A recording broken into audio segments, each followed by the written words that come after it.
So Brandon, let's talk a little bit. Let's talk. Let's talk about Hitman. Ooh, I would like that. The very fine people at Square Enix um, made this game. It's called Hitman. Mhm. It's like a rebranding of the old one. It's just all in caps, Hitman. Mhm. And I've talked in the show before how I love Hitman, specifically Blood Money. Now, which one? What year is that? Do you remember? That was on the PlayStation 2. Oh, old school. So Nice. a little bit older. Yeah. But deeply, deeply love that game. I played it many, many hours. So I also talked how I was disappointed with the last one on PS3, but this one, I played the beta, wasn't really impressed. Played the first mission, the Paris mission. The only mission. The only mission thus far. And you know what? After I sit on it for a while, I'm really, really digging it. It is still not perfectly polished. Like there were still some frame rate issues every once in a while. It is a unlocked frame rate, so it's like 60 sometimes, and then it kind of dips down. Yeah. It's weird. But it was nothing like what I had experienced in the beta, where it was like dropping down to probably in the teens when we were watching it or something like that. But wow, man, it reminded me of playing the old ones actually, which is good for me. Yeah. So the level is huge. The first level I played is huge, and the amount of AI in it are ridiculous. So I thought that was super interesting. I also really, really appreciate all the different types of challenges you could do. So yeah, so you said there's only one mission for the, this is a season pass episodic, so you get the first mission. But what it seems like from what you showed me is that once you beat the mission the normal way, it unlocks new challenges. It shows you new areas, like new different ways to start the mission. Like it'll start you at a different place in a different outfit with different gear, and it will tell you to kill different people. Correct? Exactly. And even before that, there's many different ways you could do just the based one. And then when you do all these different things and complete challenges, it unlocks masteries of this certain level. Because this game is made to be played a bunch of times on one level in a bunch of different ways, like you're saying. So it's just interesting how they shake it up. With these different levels and how challenging some of them can be. It's really cool. A couple of them are like go through the entirety of the mission and without putting a disguise on or getting, you know what I mean? Like all these different things. And I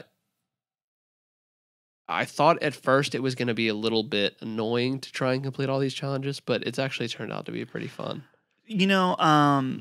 It's almost what it seems like to me is like each level is its own mini sandbox. It really is, and it's very. I found myself thinking that it's very like.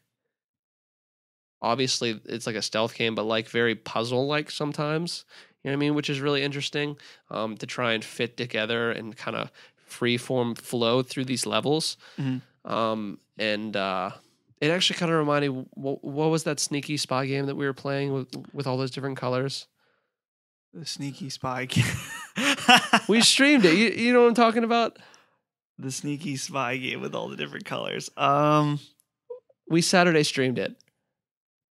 I honestly can't think of what you're talking about. It was like Volume? Yes.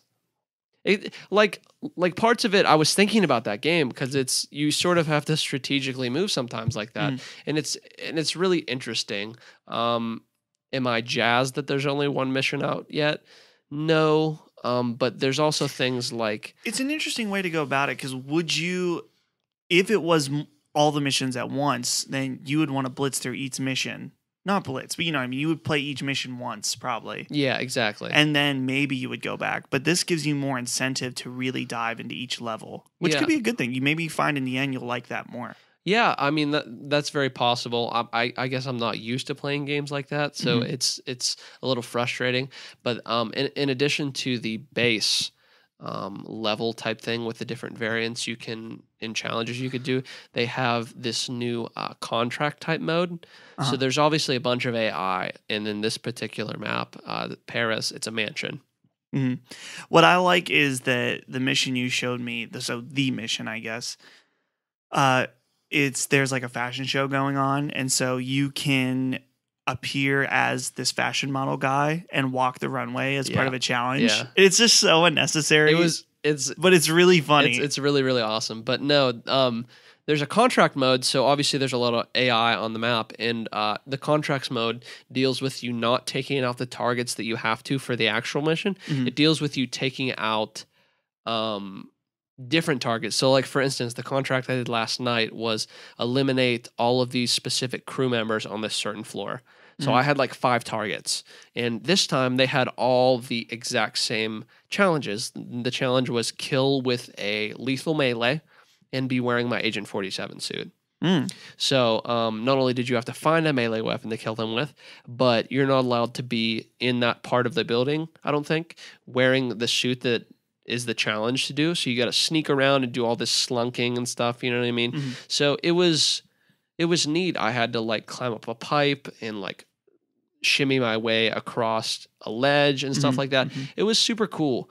And I guess just really gets you deeper into each map that you play. Yeah. Now, what I'm interested in is, so if you buy this separate, if you buy just Paris, $15, right? Yeah, I think so. Okay. So theoretically, if you buy the season pass, wouldn't that mean that there would be 4 maps for the entire game? I don't know. I honestly don't know how many maps or anything like that. But you know what I mean? But Mhm. but think about it. Yeah. And I mean, I guess theoretically they could. I'm wondering if you buy them standalone, they're 15, and then if you buy a season pass, maybe there's 6 missions and they're 10 apiece. Yeah. That would make more sense. Yeah. But I don't know. That's possible. But super neat. You can actually make your own contracts too.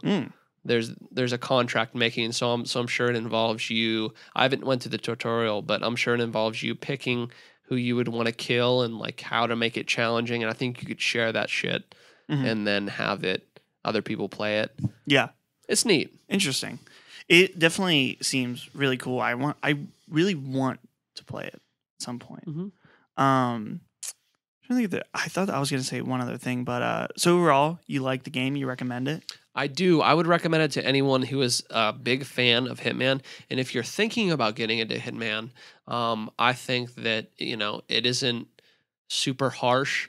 You will have to get used to it, but it's a good game. Just buy the first episode then. Yeah. You don't have to buy the season Anyone pass. will like it. And if you like what you see in the first one, I guarantee you will probably like the rest. So there you go. Awesome.